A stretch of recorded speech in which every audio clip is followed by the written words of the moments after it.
बाल गणेश की कहानी। प्रस्तावना। भारतीय पौराणिक कथाओं में भगवान गणेश को एक अत्यंत महत्वपूर्ण देवता माना जाता है। वह विद्या, विज्ञान, कला और बुद्धि के प्रतीक के रूप में प्रसिद्ध हैं।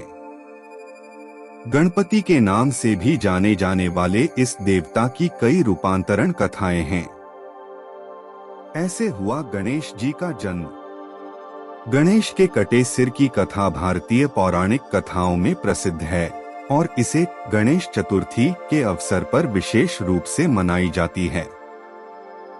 एक दिन पार्वती माता स्नान करने के लिए गई, लेकिन वहां पर कोई भी रक्षक नहीं था।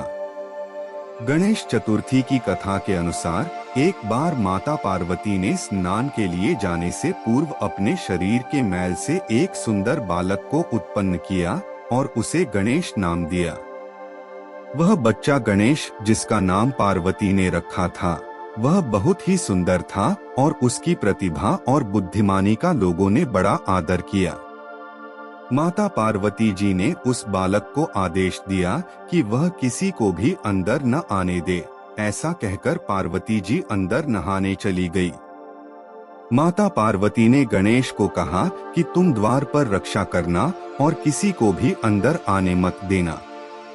कुछ समय बाद ही भगवान शिव वहां आए।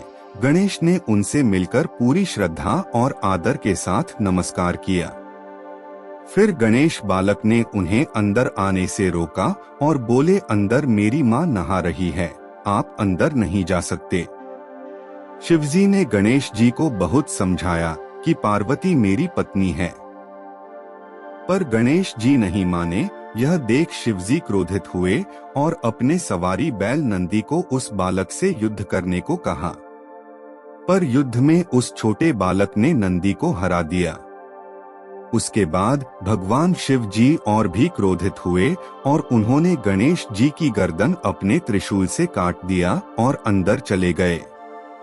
जब पार्वती जी ने शिवजी को अंदर देखा तो बोली कि आप अंदर कैसे आ गए? मैं तो बाहर गणेश को बिठाकर आई थी। मैं तो बाहर गणेश को द्वार पर रक्षा के लिए बिठाकर आई थी। तब शिव जी ने कहा कि मैंने उसको मार दिया। ये सुनकर माता पार्वती दुखी हुई और जोर जोर से रोने लगी। शिवजी को जब पता चला कि वह उनका स्वयं का पुत्र था तो उन्हें भी अपनी गलती का एहसास हुआ। शिवजी ने पार्वती को बहुत मनाने की कोशिश की, पर वह नहीं मानी और गणेश का नाम लेते लेते और दुखित होने लगी। तब पार्वती जी रौद्र रूप धारण कर लिया और कहा कि जब आप मेरे पुत्र को वापस जीवित करेंगे तब ही मैं यहाँ से चलूंगी, अन्यथा नहीं। माता पार्वती ने क्रोधित होकर शिवजी को अपनी शक्ति से गणेश को दोबारा जीवित करने के लिए कहा। शिवजी बोले, हे पार्वती, मैं गणेश को जीवित तो कर सकता हूँ, पर किसी भी अन्य जीवित प्राणी के सिर को जोड़ने पर ही। माता पार्वती रोते रोते बोल उठी, मुझे अपना पुत्र किसी भी हाल में जीवित चाहिए। यह सुनते ही शिवजी ने नंदी को आदेश दिया, जाओ नंदी, इस संसार में जिस किसी भी जीवित प्राणी का सिर तुमको मिले काट लाना। जब नंदी सिर खोज रहा था तो सबसे पहले उससे एक हाथी दिखा तो वो उसका सिर काट कर ले आया। भगवान शिव ने उस सिर को गणेश के शरीर से जोड़ दिया और गणेश को जीवन दान दे दिया। इसके परिणामस्वरूप गणेश के कटे सिर को हाथी के सिर से बदल दिया गया, जिससे वे गणपति या गजानन के नाम से प्रसिद्ध हुए।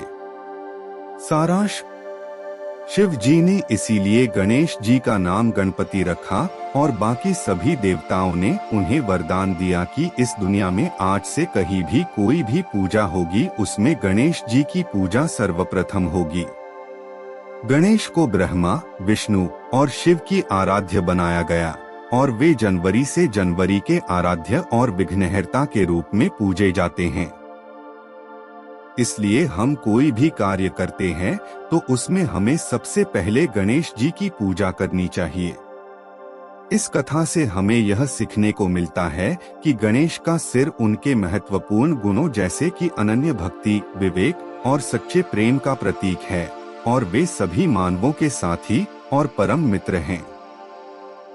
इसके साथ ही यह कथा हमें यह भी सिखाती है कि भगवानों के प्रति श्रद्धा और समर्पण के साथ ही हमें सबके साथ नम्र और विनम्र रहना चाहिए।